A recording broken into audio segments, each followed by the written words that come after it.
And I will open up. I do have some speaker slips for consent before I pull that. So we do have some public comment items. So I was going to invite Larry Newland and Donald Pierce and Jane Heath up on behalf of the Maritime Museum to speak.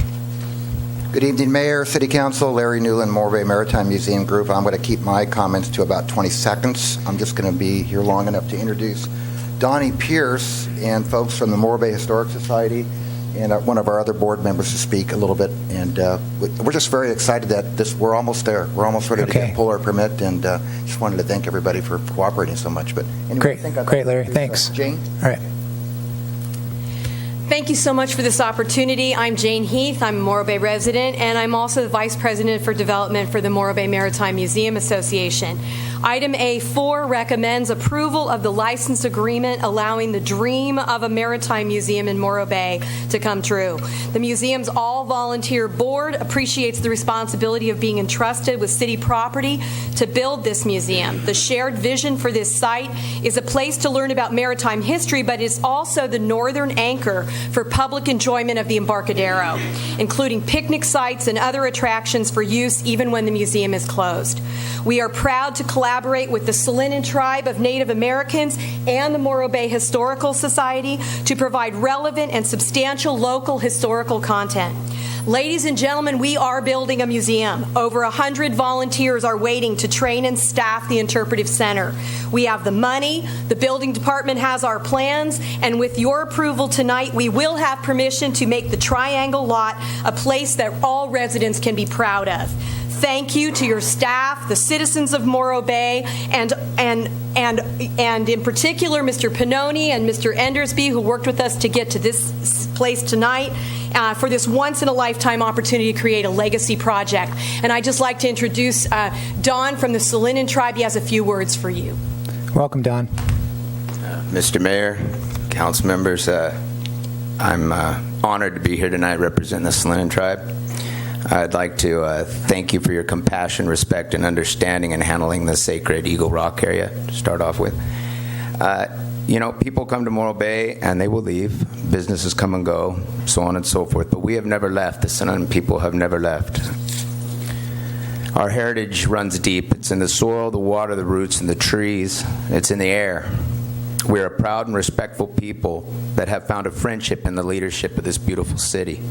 This is proven by how this partnership came together to make the visit of the San Salvador and its relative events such a tremendous success.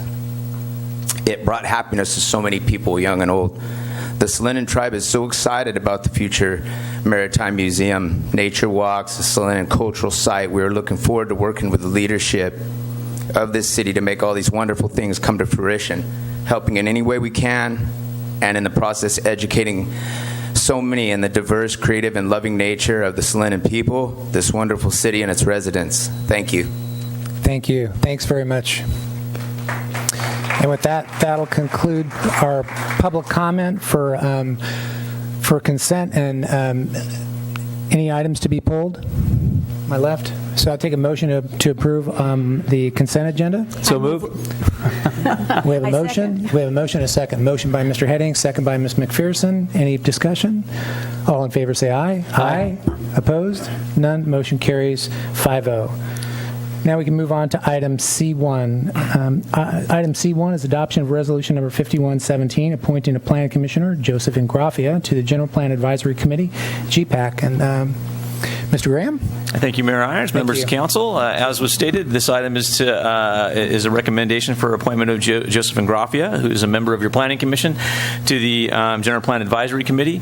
As you're likely aware, the General Plan Advisory Committee was formed with 9 original members. Councilmember Davis was elected to council and vacated his seat, leaving us with 8.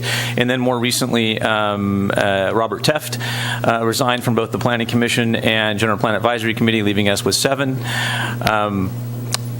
in his position as member of both of those committees, he was able to form sort of a liaison between the two, and it was a valuable function, at least in my opinion, to convey information between the two bodies. The General Plan Advisory Committee was tasked and formed to help filter the material and review the material for the General Plan and Local Coastal Plan and Zoning Code update process, and I think that connection over time had proven invaluable in again, moving information between the two boards and conveying sentiment between the two boards. I think with that, I would just leave it at that. Staff's recommendation is for adoption of the resolution. If you have questions, I'd be happy to answer them. Okay, great. Any questions from council? I just want to thank Mr. Ingraffia for taking on a second job. Yeah. Any other questions? I don't have any speaker slips for this. No public comment. And with that, we can take a motion to approve item 5117. And I would echo your thanks, Red, and Joe, thanks very much. I know Dr. Teff did a great job for us. We'll miss him, but glad to see you're picking up there. Thank you. I just want to add, I think it's a great idea. I think we really do need that liaison, so I would fully support that. Thank you. John? I would support it as well, and I appreciate Mr. Ingraffia for also coming forward to do that. Thanks.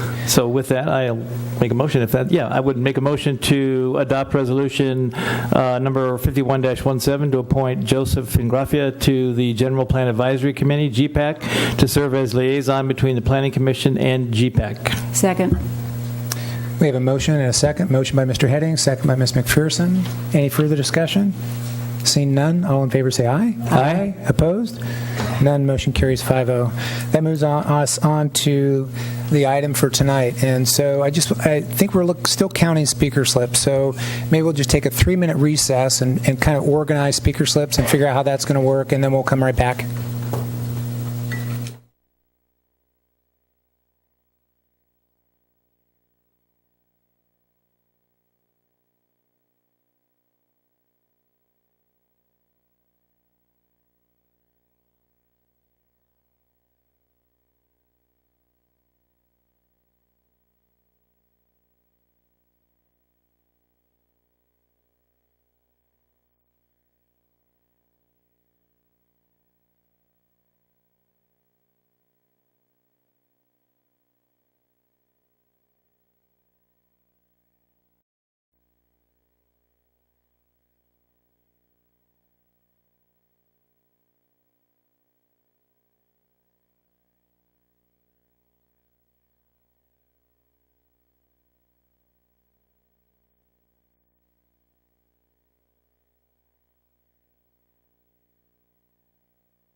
Okay, folks, I think we're ready to get started.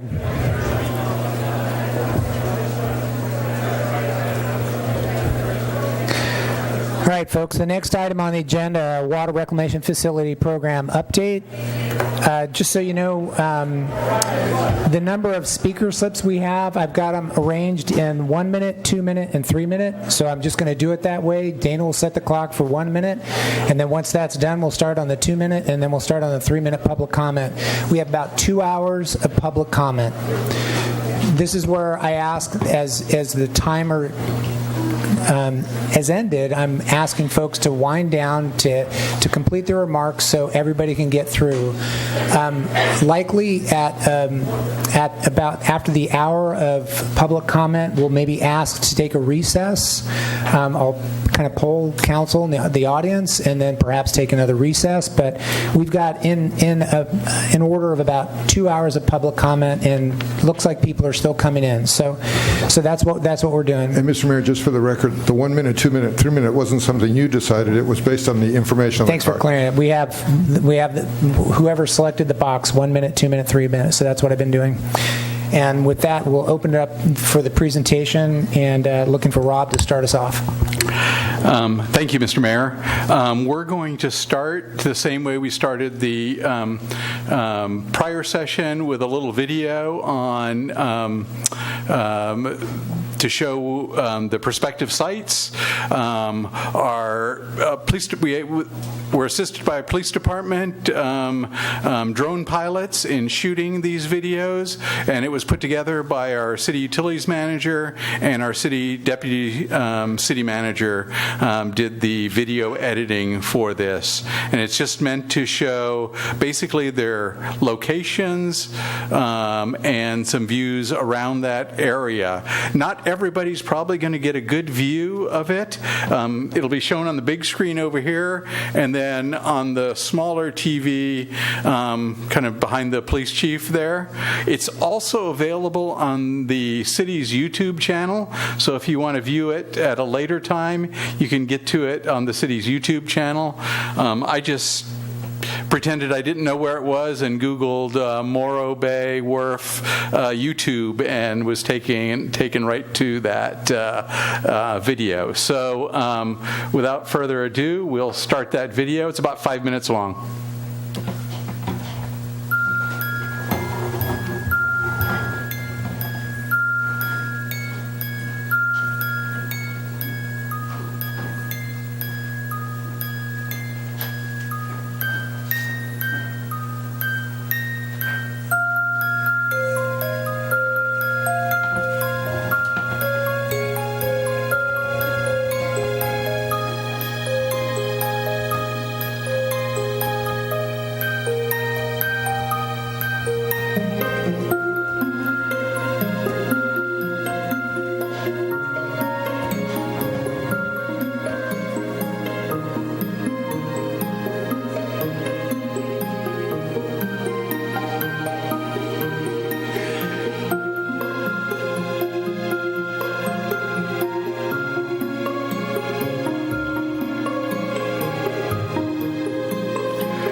Yellow on there represents the approximate area that's available for siting the facility.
thanks again to the Morro Bay Police Department and the drone pilot and the drone footage that was shot for that.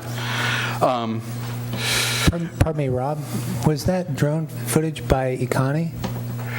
Did he help with that? Ikani did the video editing, and Didn't Ikani, I think, sorry to interrupt, but I think Ikani he and his wife just had their baby, a little bit ago? So not a little baby girl? When was that, Dana? 15 minutes ago? Okay, so 15 minutes ago, Connie had a little baby girl. Congratulations to Connie and his wife, his family. Yeah, that's always a happy note. Thanks. Mr. Mayor, City Council, tonight we're here to review the updated site comparisons report, and we're asking City Council to consider the status report on the water reclamation facility program, specifically related to the council direction. I don't know what the buzz is. Okay. Direction from the City Council meeting of July 11th, 2017. Good evening. Welcome to the regular planned meeting of the Morro Bay Planning Commission. It's Tuesday, September 5th. Wow. We have a quorum. Oh, that's what it was. Huh? We have a quorum of 4 commissioners here tonight, so we'll be able to get the. We're multitasking with meetings tonight.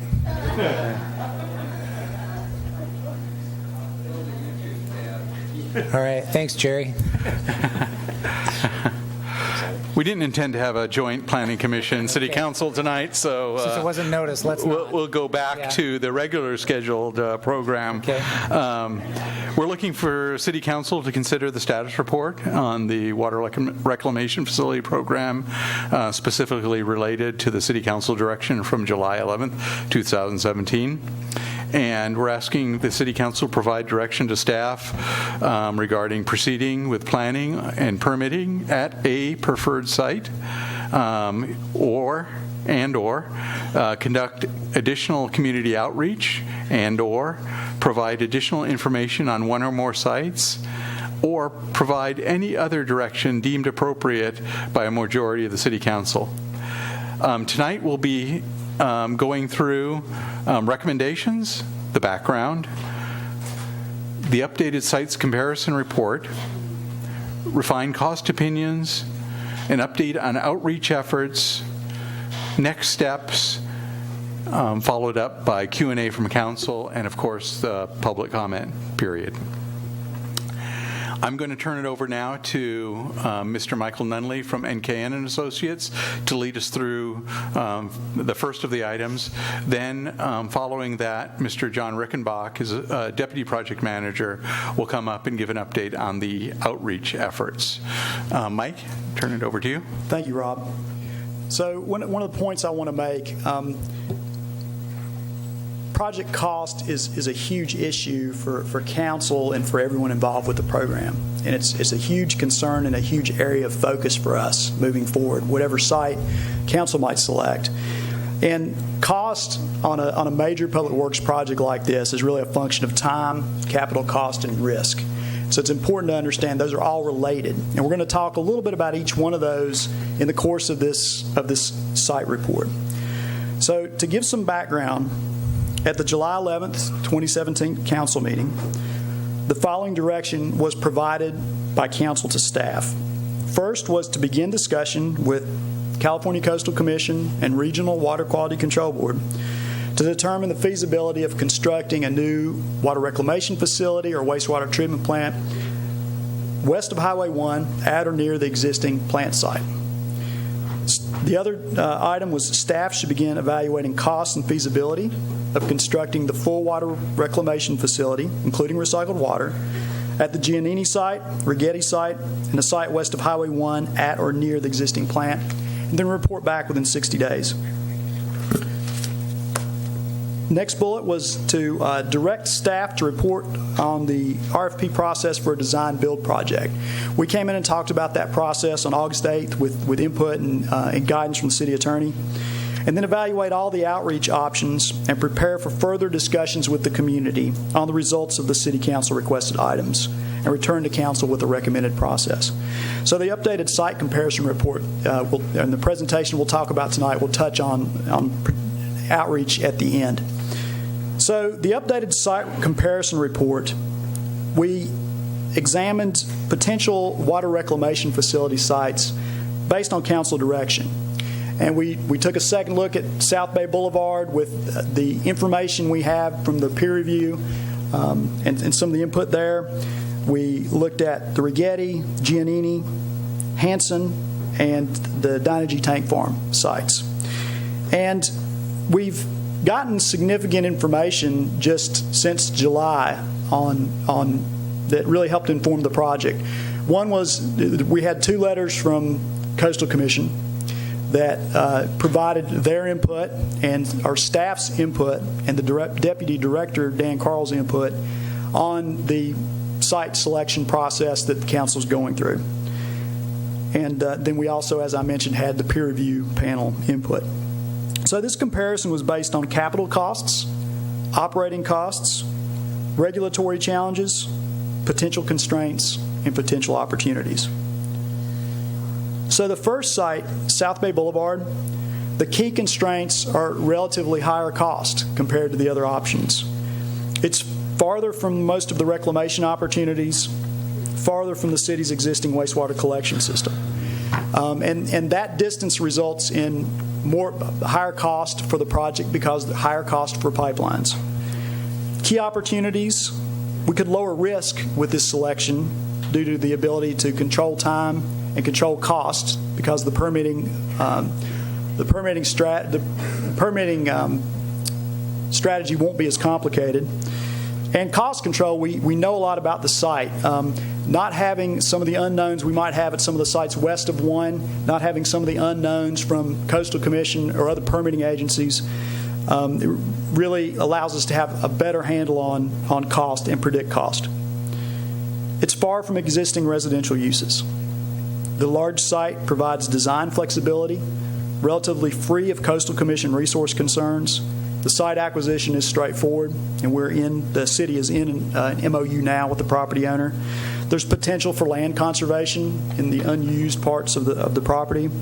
And it's a longer pipeline route, but it's mostly in city right-of-way. So in terms of easement acquisition, really not a huge issue here. And the opportunities to do any repair work or repaving along Quintana Road as part of this, fix any traffic issues along the way, that could be a side benefit of the project. So Site 2 is the Hanson and RV storage. So really the key constraints here are associated with the California Coastal Commission. And the Commission previously denied the wastewater plant upgrade permit at the adjacent site. And a long-term relocation condition is likely to come from Coastal Commission based on input from their Deputy Director. And the permitting process would definitely take longer and would cost more than the permitting process at the east side locations. So other key constraints within the tsunami inundation zone, partially within the 100-year flood zone. Shoreline erosion and sea level rise could be concerns. Liquefaction potential is a concern. Visual sensitivity, the presence of cultural resources, proximity to Morro Bay High School and residences, and the city owns the site jointly with CSD. And that's really an opportunity and a constraint because the city partially owns the property, but they do have a partner they need to negotiate with to use their part of the property. So key opportunities, lowest cost option for capital cost. Close to existing wastewater infrastructure, close proximity to reclamation opportunities, and as I mentioned earlier, the city already owns that site. One thing I'd like to point out, too, on the green boxes, those are approximately 5 acres. So it doesn't necessarily mean that'd be the precise location or the perfectly rectangular orientation. It's just to give folks an idea about how much area would be required and roughly where we're looking on these parcels. So the Dynegy Tank Farm site has similar constraints with Coastal Commission. Again, Coastal Commission had denied the plant upgrade permit at a nearby site. Long-term relocation conditions likely from Coastal. Permitting process would take longer and cost more than the east side sites. It's in the tsunami inundation zone. Shoreline erosion and sea level rise could be a concern. Liquefaction potential, the presence of cultural resources, unknowns related to acquisition of the property. We don't know what Dynegy's plans might be. Some key opportunities. It would be the second lowest cost option. It's close to existing wastewater infrastructure and reclamation opportunities. It's outside of the current 100-year flood zone, so it's an advantage over the Hansen site, but we do still have sea level rise risk, shoreline erosion, and tsunami inundation zone concerns. And it's not visually sensitive. So the next site is the Rigetti site. Key constraints here are neighborhood proximity, presence of on-site coastal streams that would require mitigation. Cultural resource constraints along the pipeline route are known, and it would require a new MOU for property acquisition. And just a reminder that the city had an MOU, but it did expire. It had a life to it. Key opportunities, lower cost than South Bay, close to existing wastewater infrastructure and reclamation opportunities, sites at a lower elevation than South Bay Boulevard, so less pressure required for pumping, potential for land conservation, and then the potential to eliminate the least cost for the Nutmeg water tank. And then the last site that we were directed to examine was the Giannini site. And so key constraints here are neighborhood proximity, the presence of on-site drainage or jurisdictional waters that we need to work around or mitigate, property availability, it's not on the market, cultural resources, presence of cultural resources. Improvements would be required to Little Morrow Creek Road during construction and afterwards, and also concerns, traffic concerns from the neighbors during construction. It's something the city would need to be sensitive to. The permitting timeline could take longer here because this one would require an LCP update, and I'll ask John can jump in on that later if you have questions. And then there are also site constraints with various power lines, so the ability to position the plant's just a little more challenging there. Now, key opportunities close to existing wastewater infrastructure compared to South Bay, sites at lower elevation, proximity to reclamation opportunities, and then lower costs, really, and that's due to the proximity. So the total program cost comparison of potential sites ranges on the low end at the Hansen site, and this includes for recycled water, contingency, $124 million on the low end at Hansen site, with Dynegy next least expensive at $131, Rigetti at $133, Giannini at about $139, and then South Bay Boulevard at $150, and that's millions of dollars. Now, some of the input from the peer review panel was particularly helpful to us in taking us a look at the South Bay Boulevard sites. Some of the things we've done to move the plant around on the site and to address some of the other earthwork and siding issues that came out of those meetings, and the decision to not make extra space there for other city uses, resulting in us being able to shave off about $17 million off the total project budget, including with the soft costs and the contingencies and those other things that are directly budgeted from those hard costs. And so that was a direct benefit from the peer review panel. And one thing I'd note is their comments on odor control and also on soft costs were all applied across to the other sites as well.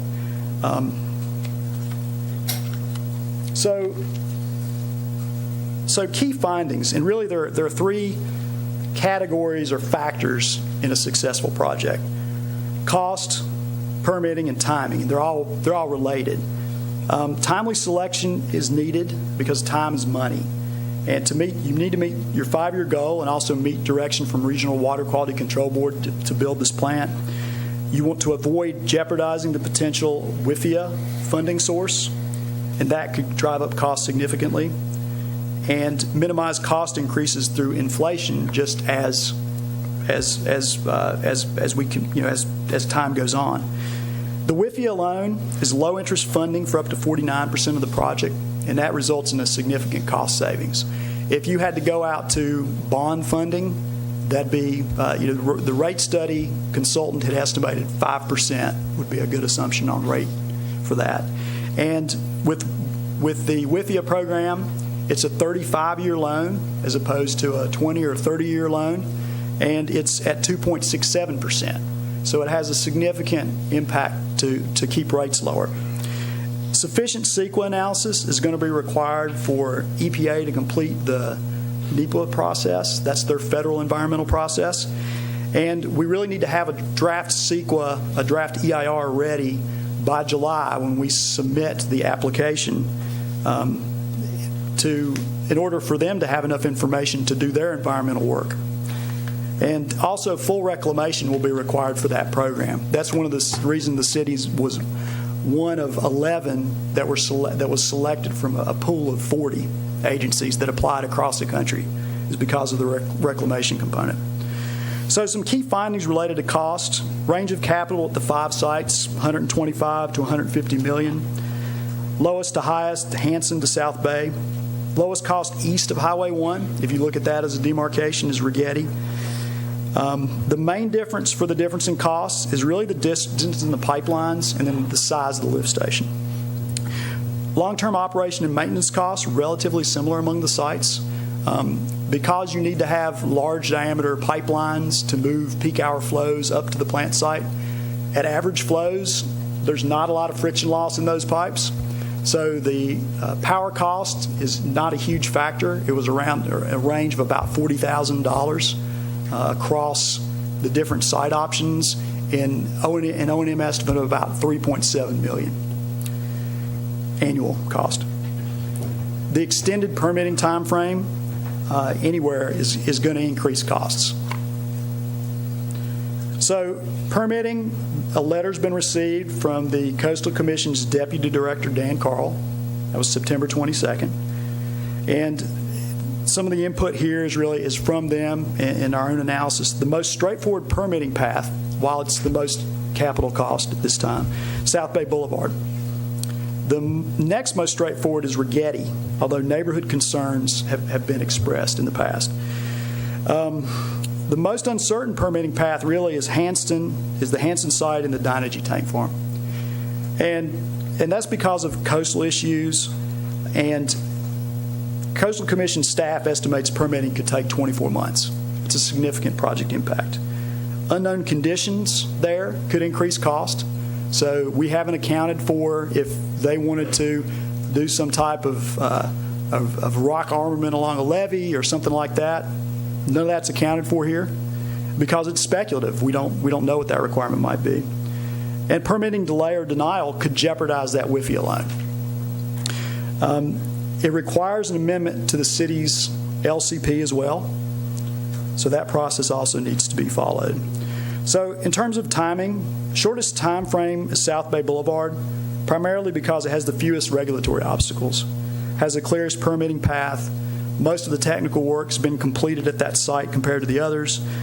It's a potentially longer time frame at Rigetti because of neighborhood concerns that could extend the CEQA process, and also because there are potential coastal stream and cultural resource issues there, unlike the heart of the site we're at South Bay Boulevard.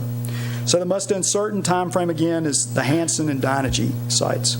And Coastal Commission staff estimates permitting will take up to 24 months, and there's really no certainty at the end of that. You could go the full 24 months, go to the hearing, get a denial, and you would not know till the hearing was over how it was going to go because it's the Commission's, it's done, the Commission decides at the hearing. So staff could have a recommendation to approve it. You would still not know until your hearing's done. So, and there's no certainty, and one of the things that that Deputy Director Carl had said was because you had a previous project get denied here. So timing at Giannini, likely going to be greater than South Bay or Rigetti.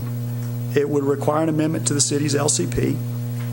Little technical work's been completed there, and we have some similar potential for neighborhood concerns due to proximity of residences.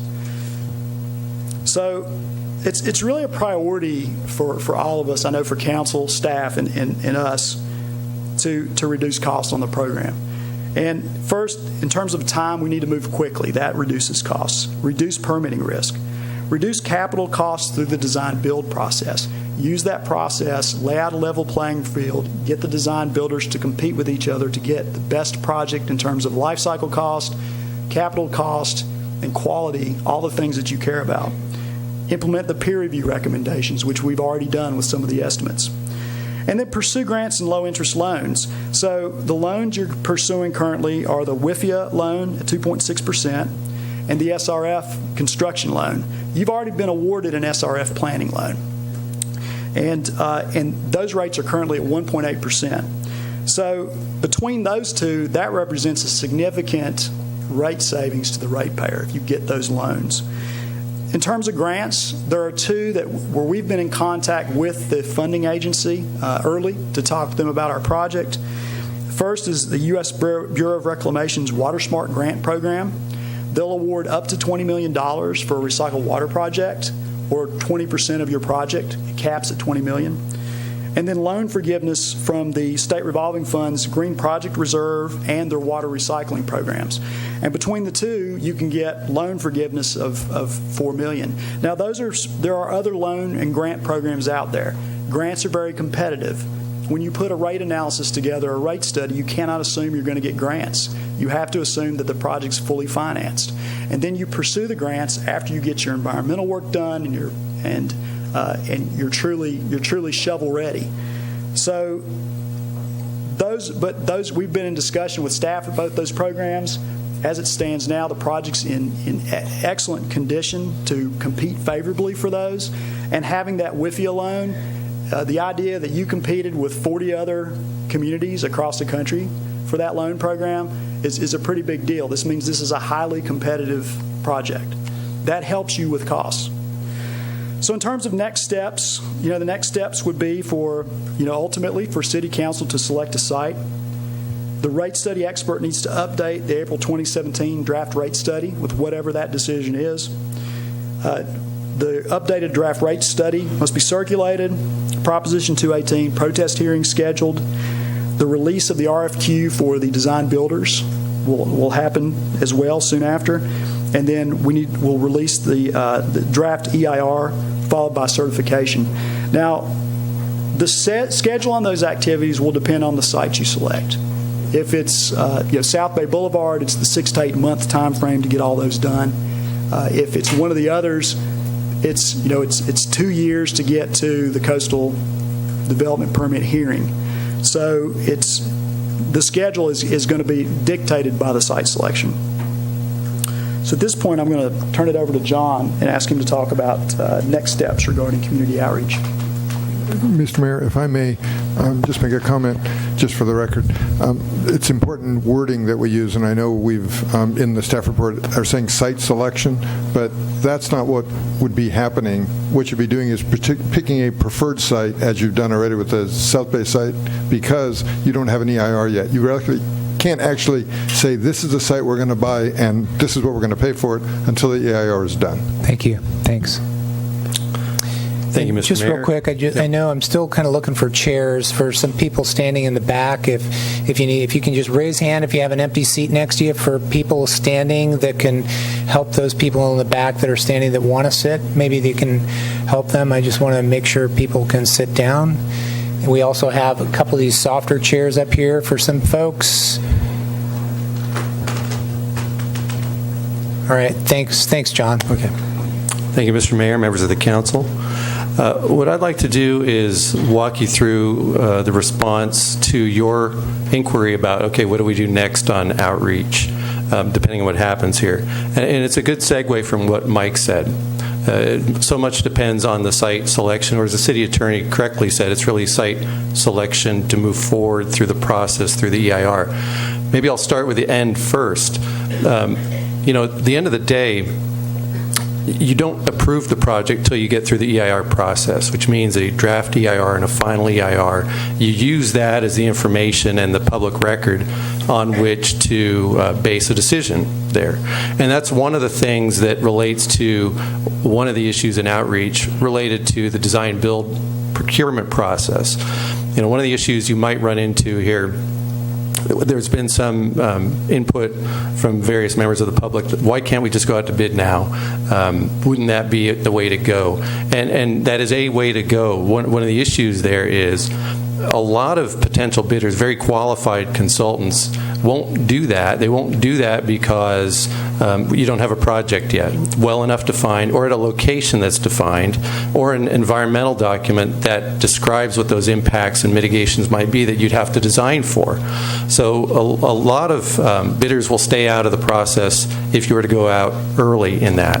If you were to select somebody early who had said something to the effect, well, we've got a plan, it'll work, it's going to be cheap, what they lack is the information they need to make that assessment.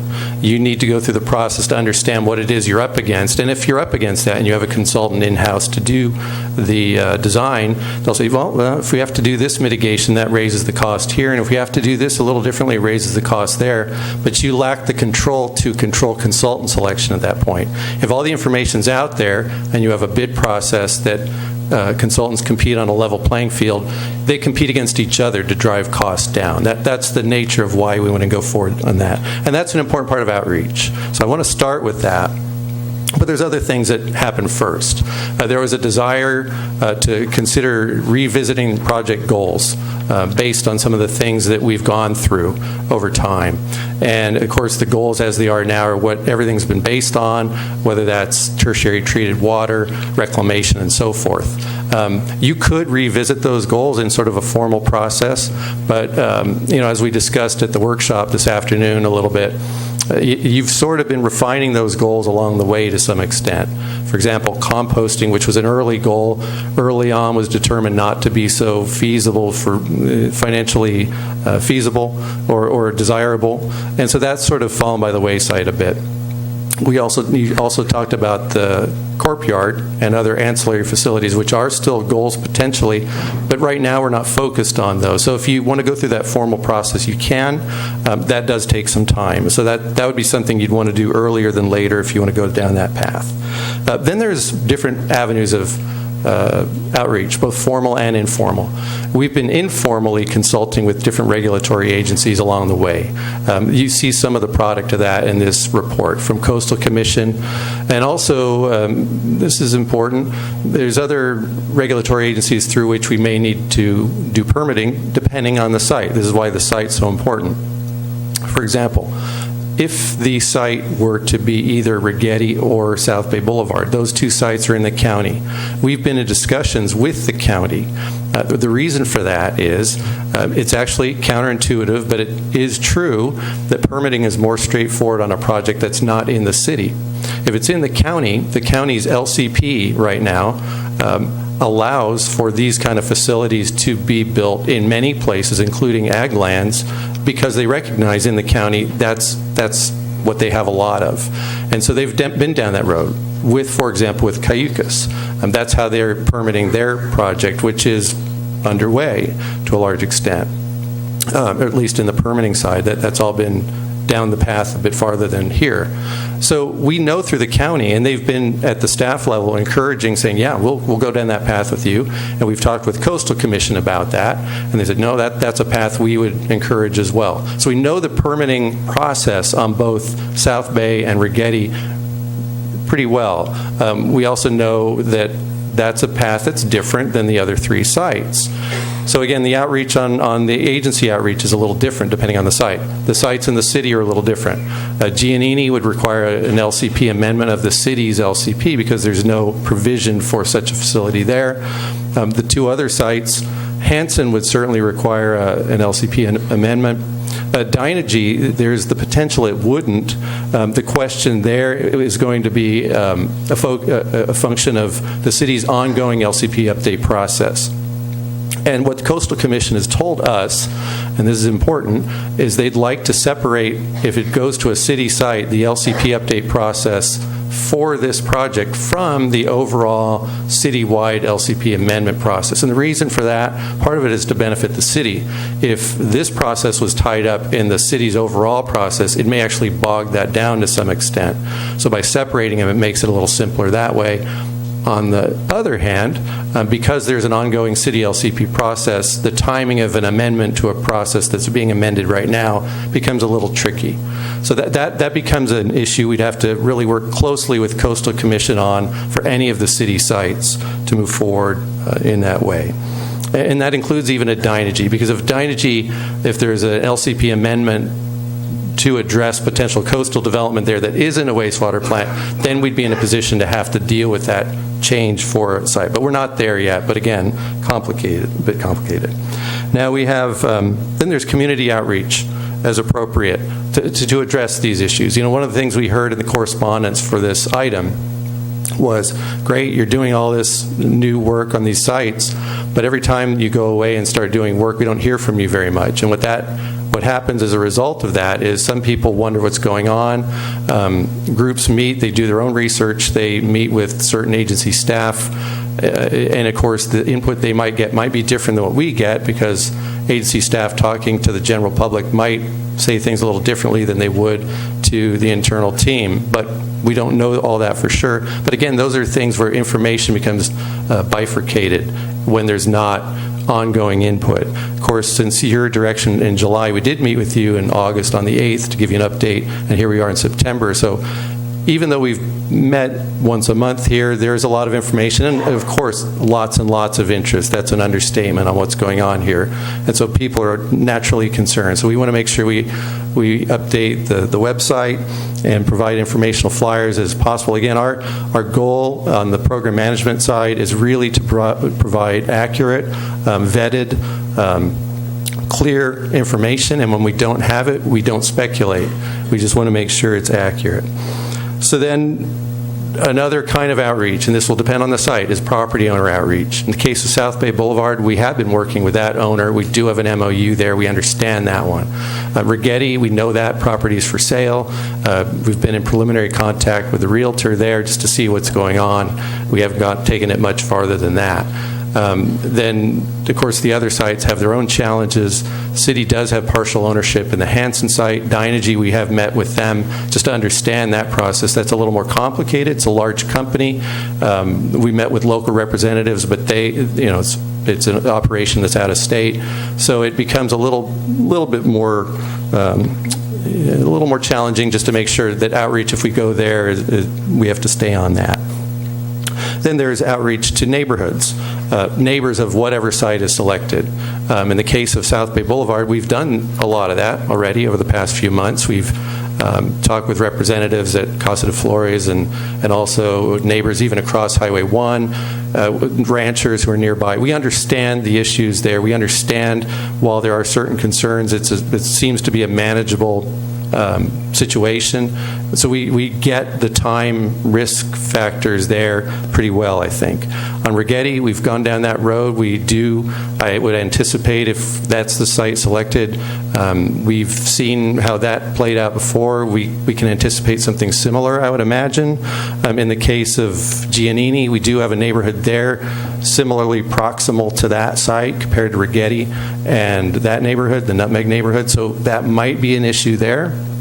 And in the case of Hanson or Dynegy, we do have obviously community groups who are concerned about coastal issues. We also have the high school. There are residences in the general vicinity, so the nature of the outreach there is a bit different. But again, different from site to site. Then there's the permitting process that has its own outreach components. One of the things that's very crucial, I think, is that we move forward on that permitting process right away, as soon as there's a site selection. Now, you can't get the permits until you're done with the CEQA process, but that doesn't mean you can't really go down the path to understanding and getting it teed up for that once you have the CEQA process finished. We've already started that with the county and Coastal Commission. Everybody's just looking for direction on where it's going to go. But once we do that, we can actually get application materials going and so on and so forth. It's a bit more complicated with the city's ongoing LCP process. At any city site, we'd have to work closely with city staff to make sure that that's coordinated properly. And then of course, there's regular updates for the council and community in general, advisory groups as appropriate. And so the idea being, as this all goes on, we'd want to make sure that this information keeps coming back to you and people understand and stay on track in terms of information. But be aware that the most important aspect from our perspective relates on the cost side, as Mike alluded to, is time. And we're in a pretty fortunate position to have pre-qualified for a WIFIA loan that very few have, which because of that, and because it has an application deadline of next summer, that has a material impact on or importance of trying to get that site vetted, whatever it is, as soon as possible before that date. So with all that, that sort of lays out possible strategies. Once a site is selected, we'll certainly come back to you and report on the outreach efforts toward whatever site that might be.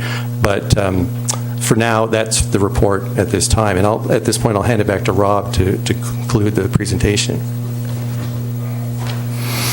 Thank you, John. Mike, along the lines of outreach, there's some concern in the community regarding a letter that was sent to potential contractors and vendors called an expression of interest letter. We sent that out a couple weeks ago, and it was an effort to encourage contractors and vendors to register on the project website so that they could all get information of when the RFQ is going out, when we publish or schedule webinars to disseminate information. That letter of interest talked about a preferred site at Rigetti, but it also talked about preferred site at Rigetti or South Bay Boulevard. Thank you. A preferred site at South Bay Boulevard. Sorry. But it also talked about the process that the council and community is going through to refine that site selection, and the site hasn't been determined. That caused some confusion amongst the community, so we have republished that letter on the city's website and the bid postings to clarify that the city is still looking at sites and has not made that decision as of yet. So we have clarified that item. With that concludes our staff presentation, and turn it back to council for questions and then public comment. Okay, great. So we'll open up for questions from council and then go to public comment. And as I said earlier, I'd start with 1 minute, 2 minute, 3 minute, those that had signed it that way. I'm not going to get into too many of my questions at this point, just so we can get on with public comment and probably maybe intertwine some of my questions with discussion as well. But want to encourage council to proceed as they wish. But I'll look to Marlos as a subcommittee member to the water reclamation facility. Marlos and I both sit on that subcommittee and have participated to degree. And Marlos, I'll let you start off. Thanks. Thank you, Mayor, and thank you for the presentation, and thank you for the drone footage, which I appreciated especially because I was trying to figure out how we could get everybody to the sites. I think it's really important to see the sites, and this was the next best thing, so I appreciate that. I would just like to follow up, first of all, with a concern that was raised by one of the public comments earlier, and that is somehow we've already decided as a council on the South Bay site. And I just want to state personally that I have not done that. And so I would like you to just clarify where we are at on the process of the EIR and the lift stations. There's some concern that we've moved forward and the council took a pause, and I just want you to clarify where we're at on that. Sure. It's simple. No work has been done on the lift stations other than to get the preliminary information for this and reports like these, to better define the relative costs between the sites. And the EIR is on a pause, although we have talked with the EIR consultant regarding the process that it would take to get the WIFIA loan. The lift station really stopped at the RFP stage. That's when we had issued an RFP and interviewed prospective consulting engineering firms for the design of the lift station in Forest, Maine, but never made a final selection for that. So there is no lift station consultant on board. Okay. And then I know that a lot of people have suggested the Toro Creek site that we could hopefully share with Cayucas, and I would just like you to clarify how could that possibly be cheaper, and where does that stand exactly in your assessment of that?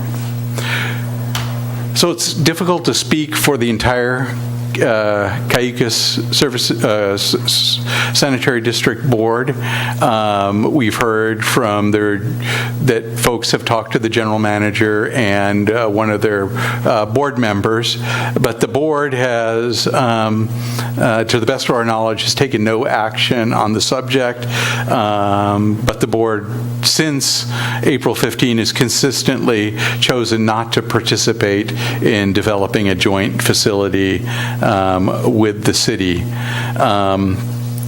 We don't believe that there's an economic benefit for the city and its ratepayers, either as a customer nor as a building a site adjacent to the Cayucas site.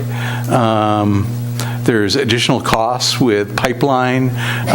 It's a little bit further than the South Bay site, and preliminary cost estimating show that a standalone WRF would be in the neighborhood of $158 million, which is higher than the South Bay Boulevard facility.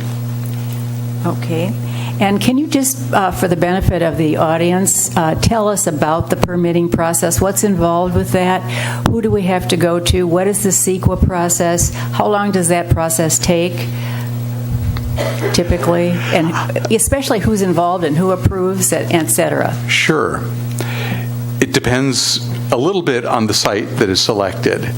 The sites that are outside the city limits, there's two agencies that will be involved in, at least two agencies, that will be involved in the actual approval of a project. The city will be approving and certifying an EIR, and I'm going to have Scott slap me if I get any of this wrong, because he's more of a CEQA practitioner than I am.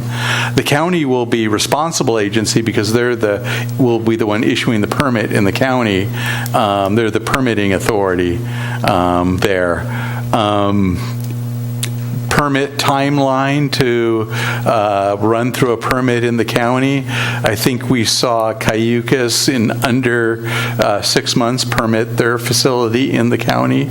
The environmental review process, which we'll need to have complete prior to them issuing that permit.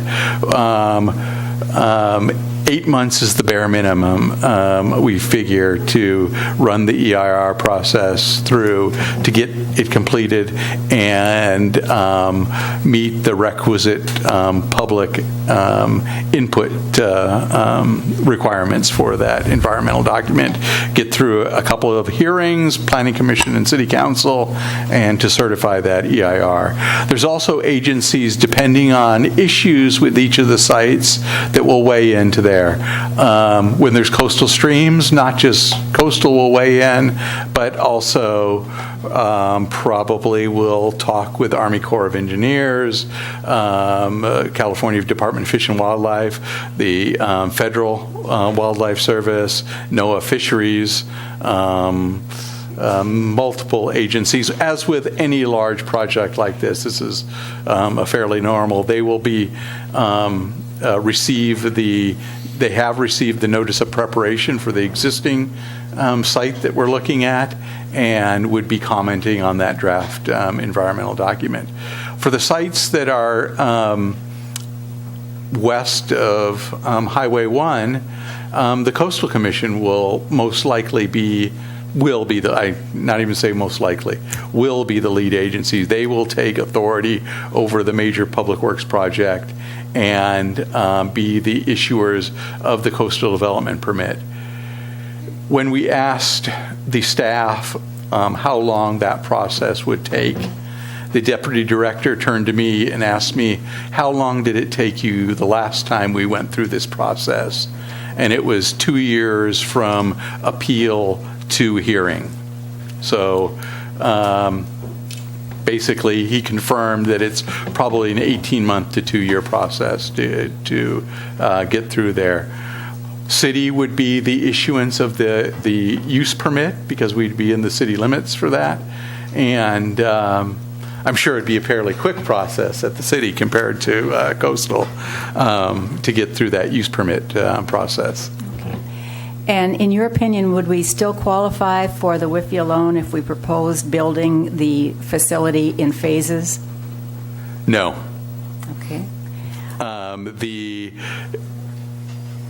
We were told by EPA WIFIA staff that reclamation was a necessary component. That's how they made their decision on our letter of interest project. Okay. And what would be the effect on the timeline and the permitting process if we were to select a site that was not the South Bay site tonight? I think it would increase the time from 2 years. We've heard that on the coastal side. The Righetti Giannini site are more unknowns. We know a lot about Righetti, but we also know that we have neighborhood concerns. We have neighborhood opposition to the project there. So they're more than concerned about the facility there at the Righetti location. Okay, thank you. All right, John? Thank you, staff, for the presentation. Appreciate that. Mr. Leivik, quick question for you. Since the last 218 process, has anybody internally looked at that and done any evaluation in terms of current cash availability and or the original assumptions that went into that, which I understand were fairly or significantly conservative? And if that's a yes, what were those issues that were identified? I haven't met a financial consultant that hasn't been conservative with their estimates of performance of speculative performance of interest rates, especially when they're consulting to the municipal side. So conservatism in assumed interest rates. They were conservative in the amount of debt coverage that would be required for a SRF loan. They were conservative in the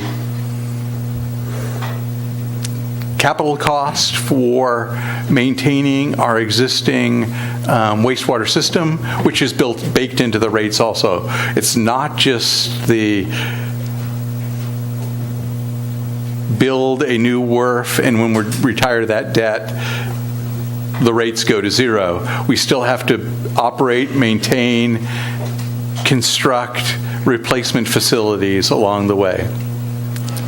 Cash flow, I believe the last thing I saw as far as cash flow was somewhere in the order of $6 million in our reserves for our wastewater fund. We've been building that reserve since the rate increase of 2015. We do have an existing SRF planning and design loan. We have not effectuated that loan. We've been paying for this project out of cash reserves. We don't want to incur interest costs until we need to incur those interest costs. Good. That makes sense. I agree with that. Okay, so just trying to understand again, and thank you for the information on the process, the CEQA process, and the RFQ. Well, let me start another acronym: the EOI, the RFQ, and then the RFP, and the concurrent CEQA process. It's my understanding that in thinking about the need to go out possibly for another 218 vote because of the need for funding or possibly more funding, that timing of that becomes very important. In other words, I guess the notion that the more we understand what our costs are, the better chance we have with coming up with a 218 study or report that's accurate.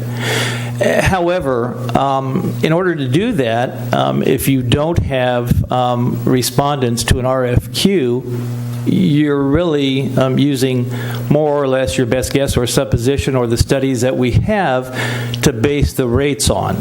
So my question is, why would one want to or not want to go through the RFQ and then RFP process, get a viable cost information, and then determine if it were necessary for another 218 after that process was completed? Maybe that's a real long question, I know, but... Yes. We've discussed this as a team, this issue before, and we're in a little bit of a paradox with this issue. Ideally, we would have hard bid costs to base a rate on. For a proposer to give us hard bid costs, they need to have all the parameters that a construction of the design build of a WRF or wastewater treatment facility involve, which involves completion of the CEQA document. Also, there is risk to proposers in preparing that hard bid cost. It does cost money to prepare that cost. Firms that we have talked to, joint venture firms, and in the, for example, Lyle's Construction, Flatiron Construction, and others have talked about in the $100,000 to $150,000 that it costs to prepare a proposal to get us a hard bid number, because they're having to do design work to create that hard bid cost. They may be unwilling to make that risk if we can't show that we have a funding mechanism that would actually fund to build a project. That's the paradox we're in right now. It's difficult to get a hard bid number without showing that we can pay the contract costs for that hard bid number. If we weren't a general law city, and let's say we were a special district, we could use something called construction management at risk, where we would hire a construction manager, a construction company, who would work on this project at more of an hourly rate and prepare a engineer's estimate that, or a hard bid number, and then you could make a decision at that point. We just don't have that provisions in the government code that allows us to proceed in that manner. We have certain requirements under the government code for design build, and that requires that best value or value be considered in the selection of the design build contractor. Okay, thanks. Complex question, but it's nonetheless, I think, important for the community, because wouldn't you agree that from a community standpoint, in terms of the consideration as a ratepayer, it would be important as a ratepayer to only want to pay known accurate costs as opposed to being assessed for estimates? Yes. And the harder costs, absolutely, that we have, the better it would be for the community in terms of knowing the true costs of the project and what the assessment might be. Correct. Yeah. The statutes will only allow the city to impose rates that cover the costs of running the utility. So one scenario is we have estimates for what the construction of a WRF would cost. We would base a rate study on those estimates. We would come up with sewer rates. We would apply for a loan, get a loan or two, then get bids in on a project. Let's say it's $50 million less it turns out to be constructed. And Joe, please correct me if I'm wrong, the government code or other statutes in California won't allow us to continue to collect that amount that's in excess of what's necessary to operate the utility. Is that nod? Yes. Okay, good. Thank you. Yeah, and I know that to be true as well. And then also, could you, for me, Mr. Pannoni, I asked a question earlier, but there are new people in the crowd, if you could, if neighbors were concerned and there was the potential of a threat for litigation, could you outline what process might be undertaken by a neighborhood community membership group, and what the costs associated for both the city and that group might be if they challenged a site decision, so to speak? Sure. No matter what site is ultimately selected, once the council makes its decision, someone could challenge that decision, no matter which site it is. And if someone were to challenge it, they would challenge it, I'm sure, on CEQA grounds as well as maybe other grounds. And because of that, the litigation could get kind of complex. And assuming we go all the way through to an appeal, because I think if you got whoever lost at the trial court would appeal it to the appellate court. So through the entire appellate court process, I think you could spend up to $200,000 to $400,000 on that defense. If the plaintiffs or the petitioners were successful in their action, you'd also have to pay their attorney's fees. And my experience has been that the plaintiff's attorney's fees are typically 2 times more than what the city's fees have been. And I don't want to leave you with the impression that I think that challenge would be successful. I would be surprised if, based on all the information I know and all the information I know that you're going to gather, I would be surprised if a court would make a decision saying the council didn't make a reasonable decision and therefore they have to redo something. The worst case would be the court isn't going to say you have to choose that site over this site. What they'd say is they'd send it back to you and you'd have to go through another process. And just about your estimate of how much time that might tie up in terms of the project, or delay, I should say? I would say because it goes all the way through the appellate court process, I would say it's probably at least 18 months to 2 years to get through that process. Thanks. 2 final very quick questions. One, could you remind us of what the regional the regional water board said with regard to reclamation and what their position is for projects that either do or do not have that component? Their authority is over our discharge to, one of their authorities is over our discharge to the receiving body, which in this case is the ocean. We will receive a permit sometime in the future that requires us to meet full secondary treatment requirements. In addition to their permitting authority, they will be making recommendations to the state board on the loan process. Their view, from what I heard both the John Robinson say and their board president, John-Pierre Wolf, Dr. Wolf say, was they are not interested in projects that do the bare minimum, that do the minimum treatment requirements. They are interested in projects that provide sustainable water. So should we choose a minimum project, while we would get a permit for it, we couldn't count on support from this regional board in securing SRF loan funding, nor the WIFIA loan funding, and we would be back to financing it ourselves with general obligation bonds. Which basically would be twice the cost almost of...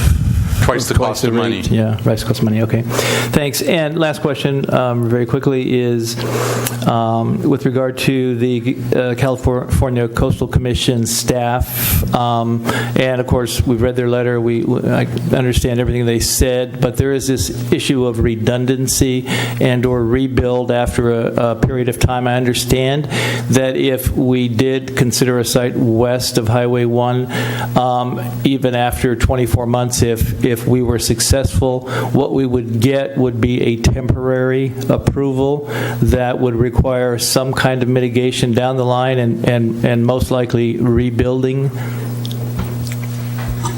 Correct. We were told by their staff that should we receive a favorable permit on a site west of Highway 1, recent direction has been to require that the public agency that is proposing critical public infrastructure in an area that is subject to coastal hazards, sea level rise, to assess that site.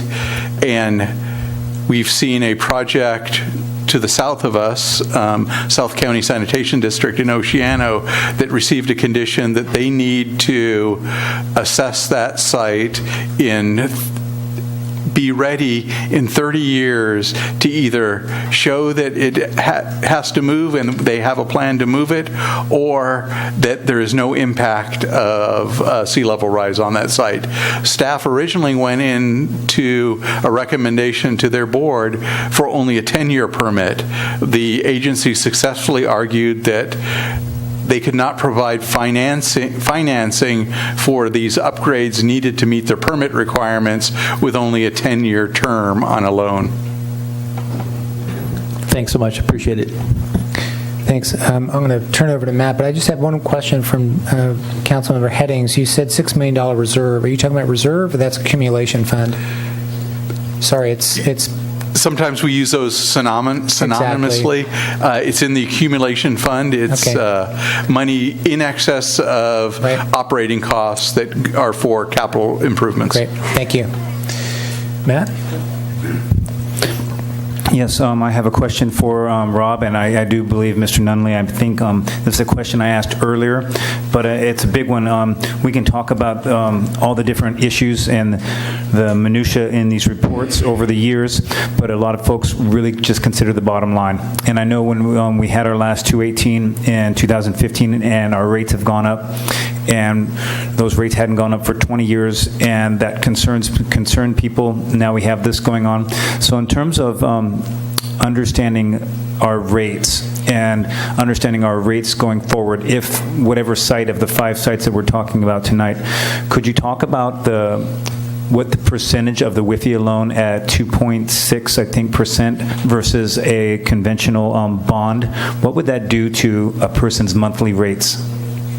I'm going to ask we have a guest again.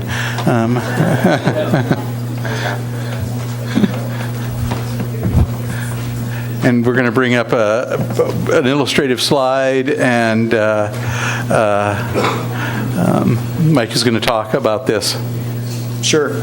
So one of the things we did was we took the Hanson site, which is the least expensive site from a capital cost perspective in the siting study, and we applied bond financing assumptions of 5%, consistent with the alternatives explored in the rate study earlier this year.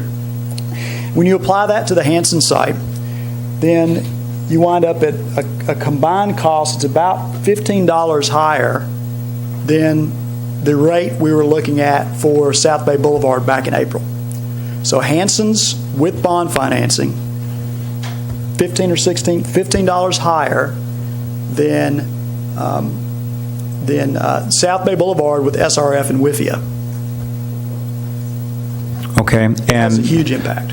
Okay, in terms of a yearly impact, so we're looking at close to $180 a year in terms of that. When we think about the Hanson site going forward, and Rob, you're talking about the uncertainty of coastal approval that could stretch out over a 2-year time frame. And Mike, I'm sorry, I'm going to kind of piggyback 2 questions here. If the coastal doesn't go ahead with that in 2 years, if it stretches out longer, what sort of I don't understand, I know you're not going to be clairvoyant about this, Mike, but in terms of looking forward in terms of perhaps possible penalties from regional water, and then also what could those be, if anything?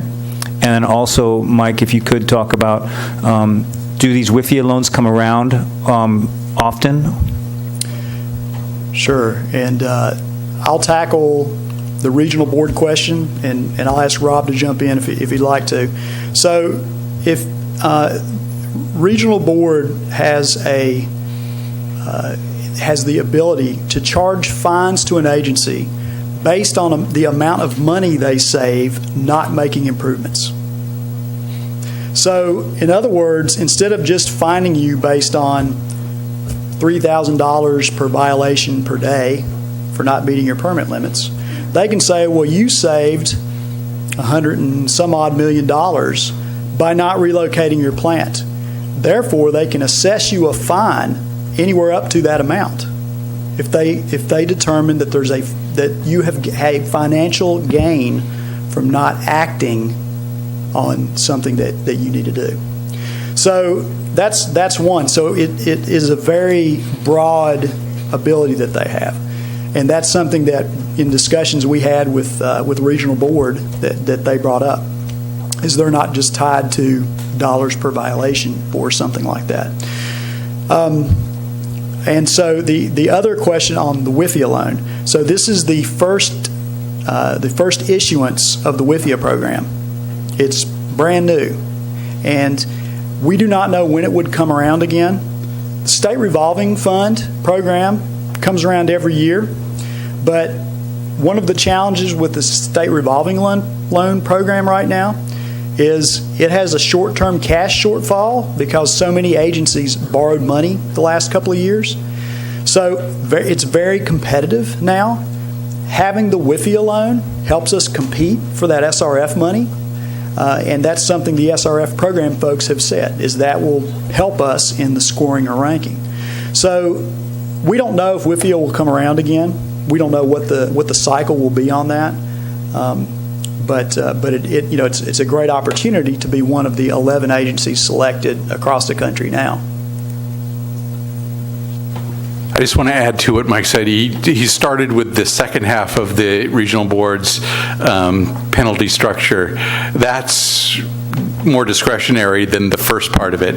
It is definitely $3,000 per day per violation. That they have no discretion over. That is automatic if we don't meet our permit requirements. Our existing facility right now cannot meet permit requirements on most days. And so since we're in this process, have they given us an end date that says, get this started or you're going to start paying? No. We anticipate We anticipate going to hearing in December for the new permit. That new permit will be followed with a time schedule order where the board has up to discretion to add 5 years to come into compliance with that permit. So the board will issue a full secondary permit without a 301H waiver, which we possess right now, or has been administratively extended.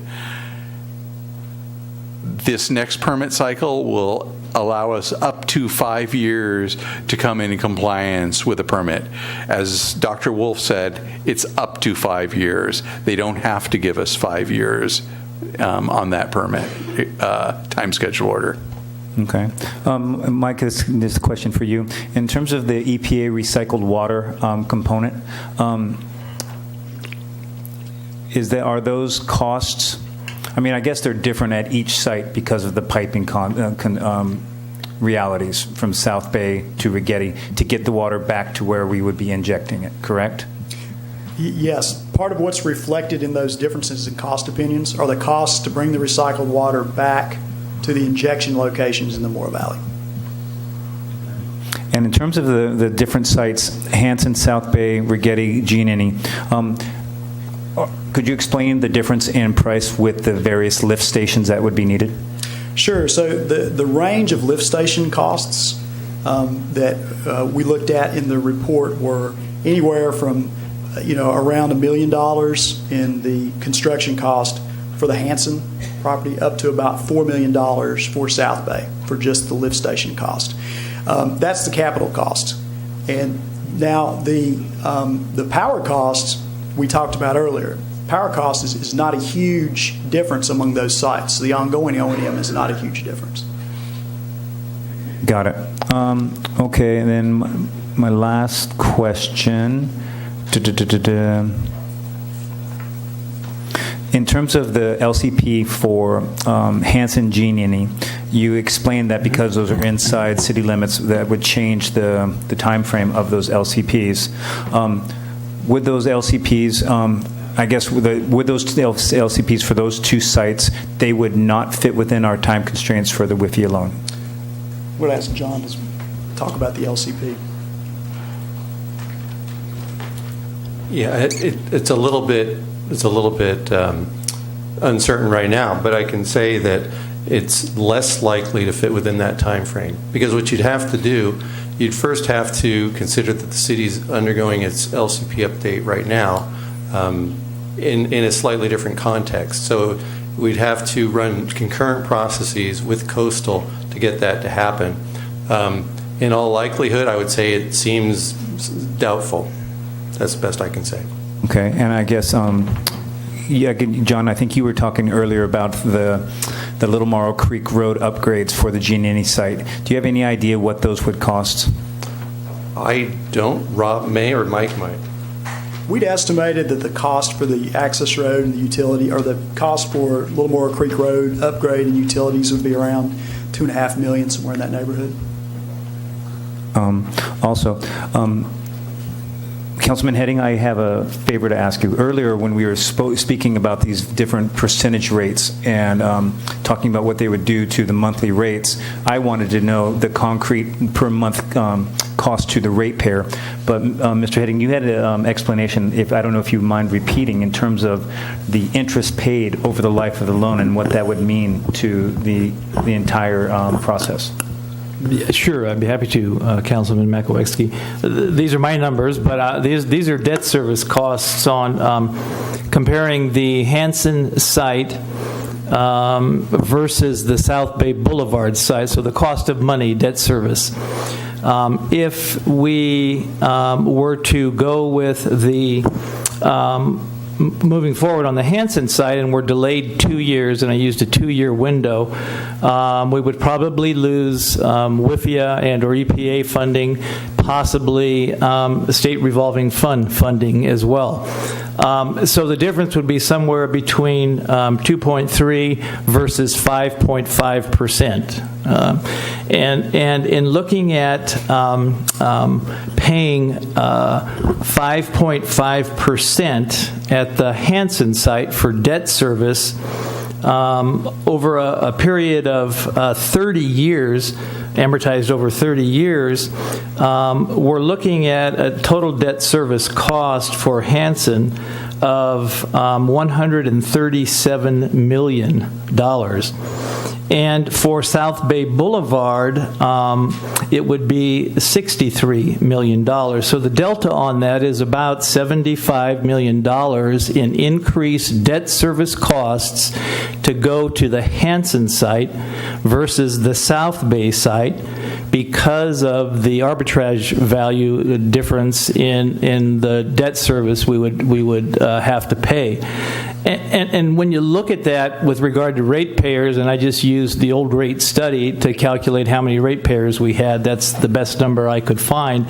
The annual total cost, and I also included the escalation over 2 years, 3% annually, which added another $260,000 to that. Basically, I got about $1.9 million of added cost per year, which translated to $350 per year cost to you and me for just an increase in debt service in going from the Hanson site because of the 2-year delay. So that came out to about $30 a month for the end line user. Thank you. That's all. Okay, thanks. Red? You mentioned seasonal streams mitigation on the Rigetti site. What does that consist of? So I'll ask John to tackle that one. Sure. What you have identified on the Rigetti site is what's identified as a coastal stream by the Coastal Commission. So what they'll be looking to do there is to avoid impacts to that. So the first thing you'd have to do is assess the value and function of that. Practically speaking, what that means is the EIR would have to assess that and design the project in such a way either to keep the value of that stream, which could mean realigning the stream around the site, or some other mitigation package to allow the function of the stream to be maintained. There's a cost in that. It's not impossible, but it does complicate the design a bit of the Rigetti site. Okay. And have we eliminated the corporation yard and any ancillary stuff and just cut the project down to basic MBR plant? Yes. The ability to have the corporation yard in the current project has been eliminated. All those costs have been removed. Okay. That's all I have. Okay, thanks. I'm going to forego any questions at this time. I want to get started on public comment. I know everybody else does as well, so I'm going to start with the first pile of 1-minute speakers. Carol Swain, if you'd come up, and then Laura Pick, and then Tim Crowley.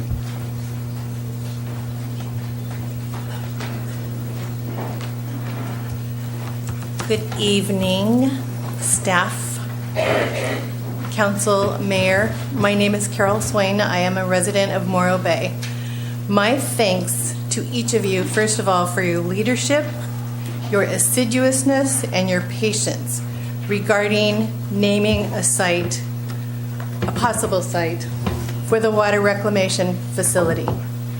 I am here this evening to urge you to finally name a site and to choose the South Bay Boulevard.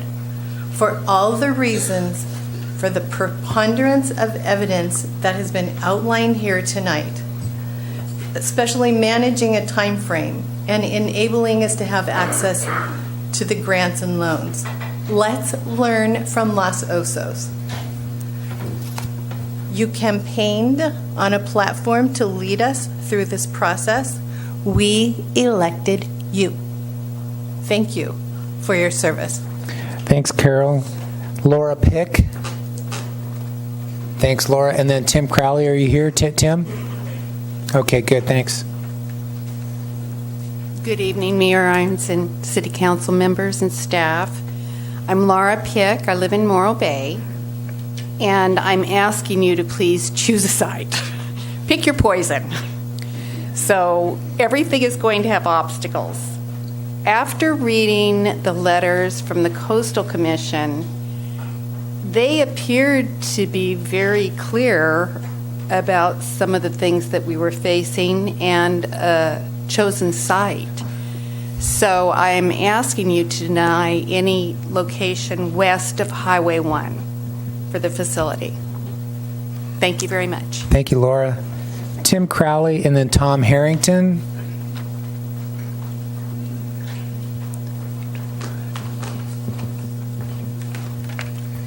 Tim Crowley.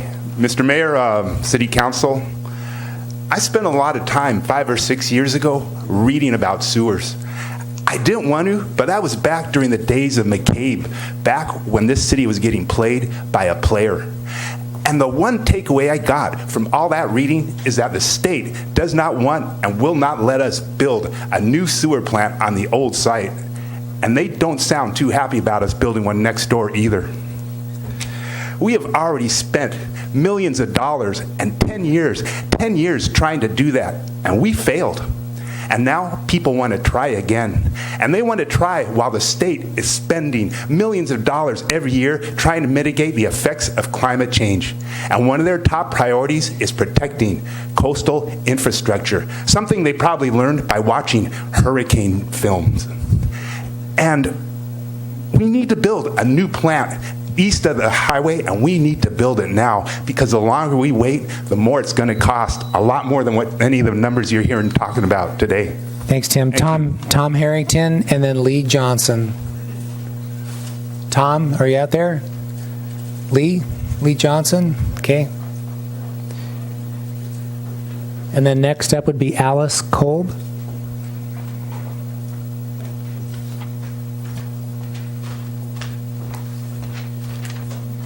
Good evening, Lee Johnson, resident Morro Bay, Mayor Irons, council members. First of all, I'd like to express my thanks to each of you for your service on the City Council. I'd also like to thank the staff and the consultants for all the hard work that they've done on this important project. All of you have gone above and beyond to make sure that all the information needed is available. You've made sure that all voices have been heard. It's now time to make a decision on a site as soon as possible so that the city can move forward and build the most cost-effective plant for the long term. The direction from the Coastal Commission is clear. Choose a site on the east side of Highway 1. The evidence from the 5+ years of study is clear. 2 sites remain viable, South Bay and Rigetti. I trust you to make the right decision. All that I ask is that you make it as soon as possible so we can move forward as a community. Thank you again for your service. Thanks, Lee. Alice Kolb, and then Ken Green, and then Steve Stevens.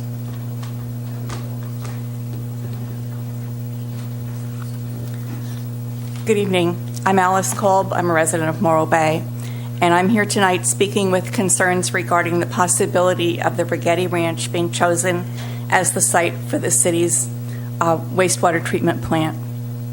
Building a facility at that location will forever change the comfort of the home that my family has lived in for 40 years. At previous meetings, we've heard many variations on how the effects of such a facility can be minimized. However, after touring plants in Fillmore and Santa Paula with city officials, it became clear that odor and noise cannot be contained within the 600 feet that would separate the facility from my house.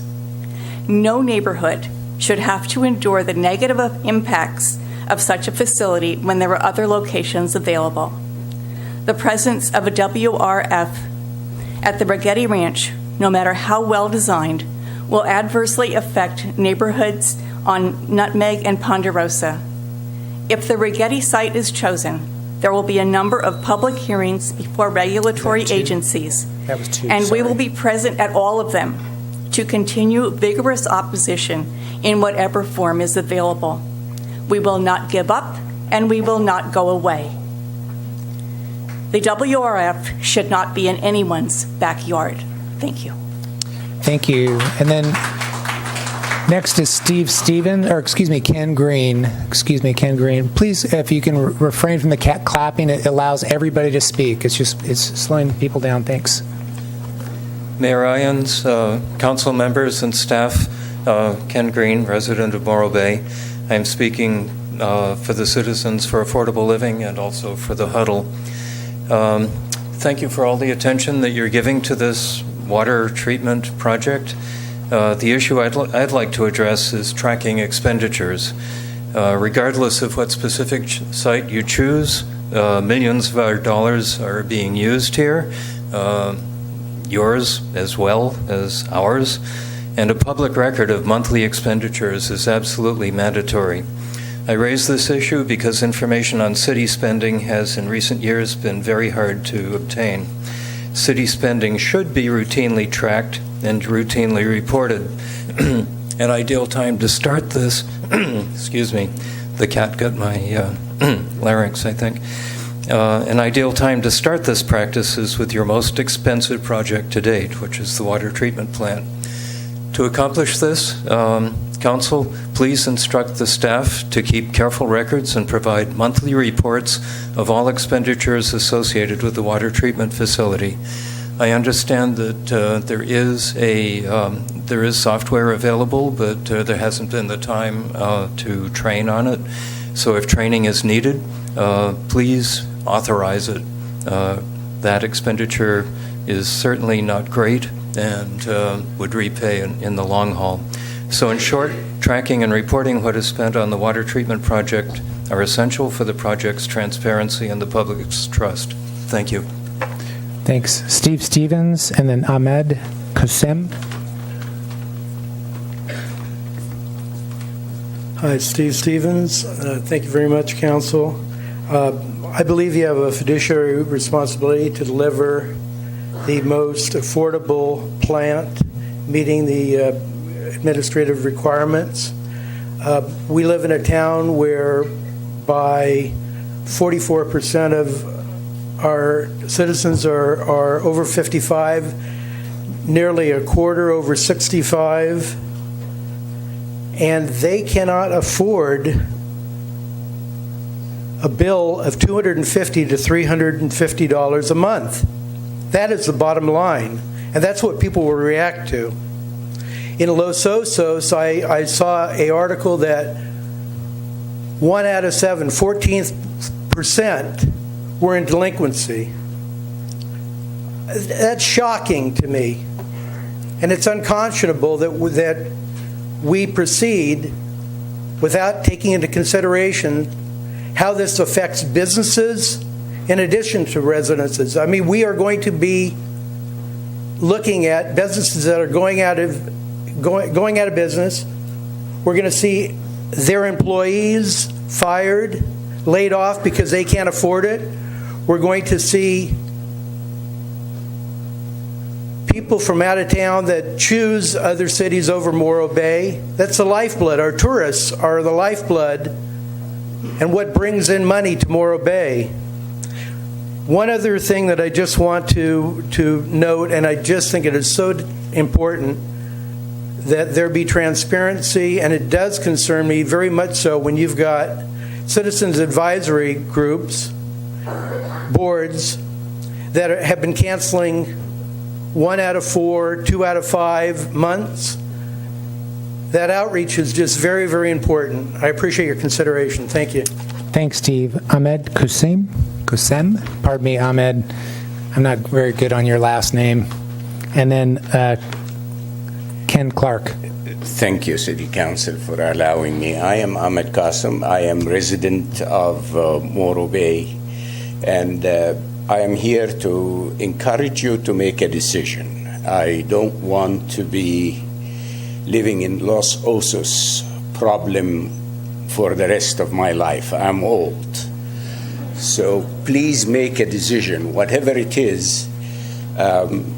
We will go along and we will support you for it as long as it is the most economical and the most logical.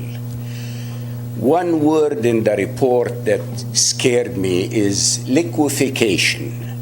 So any site that has liquefaction, please don't put hundreds of millions of dollars on a site that is prone to liquefaction.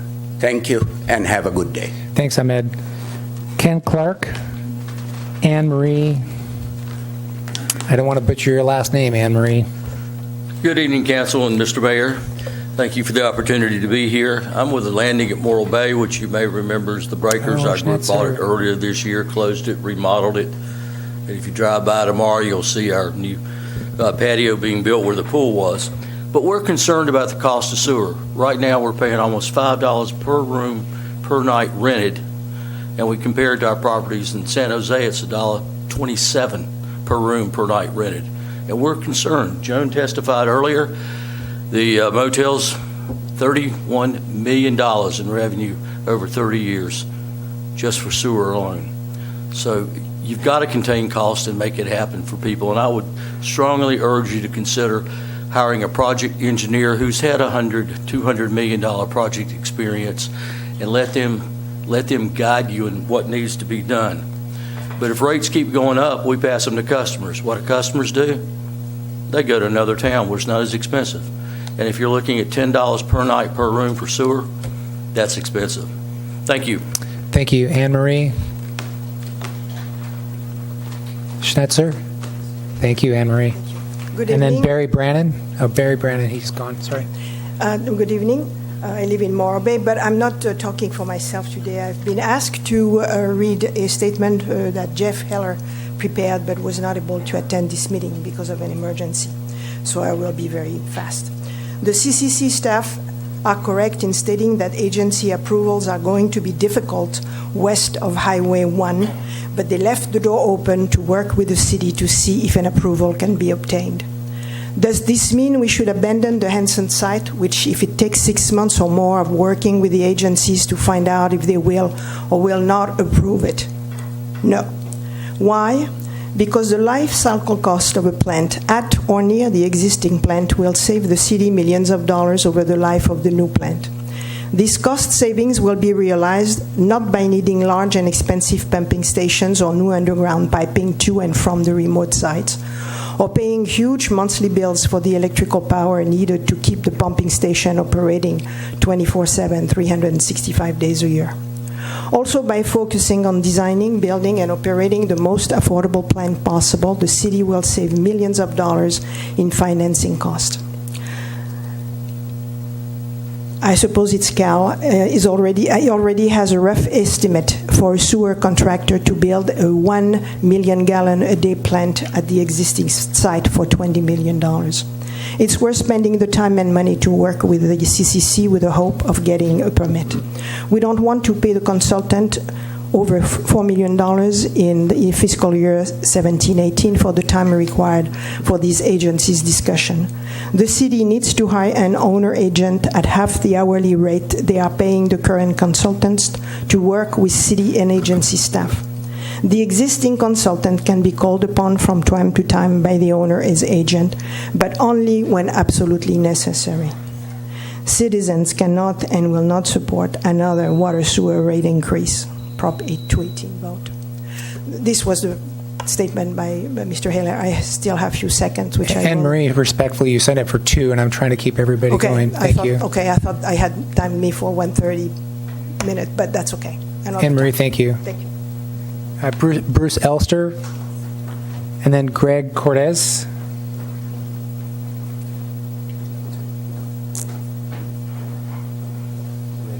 Greg left.